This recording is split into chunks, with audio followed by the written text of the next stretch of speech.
Why on earth am I deciding to sell my two top-of-the-line, relatively new G Master lenses and instead reverting back over to two lenses that came out more than 11 years ago and were the first two lenses ever released on the Sony full-frame E-mount? Reason number one, the marketing gimmick and the overhype of razor-thin, shallow depth of field, like with a 1.4 or even a 1.2 lens, are completely unnecessary for most photographers. And for me, the larger size of these lenses, and especially the high cost of these lenses, just can't be justified for a slightly shallower depth of field. And in most applications of these lenses, let's all be honest with ourselves. Many of the portraits we see on a 1.2, the groom has his tie out of focus, his nose out of focus, his hair out of focus. It's gotten to a ridiculous point, and we have to ask ourselves, do we really need 1.4 and 1.2?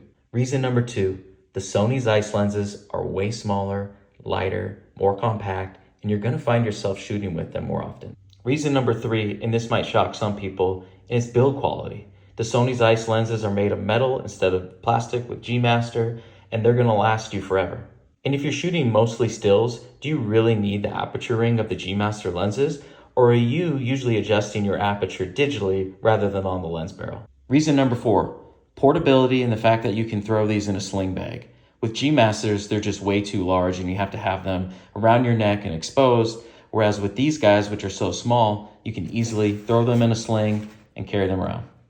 Now, there is an asterisk on this. I am still human, and on the occasions where I do need to truly blow out the background, get some dreamy bokeh for portraits, I will be hanging on to the 135 GM, but 99% of use cases, I'm going with the Sony Zeiss 35-55 combo.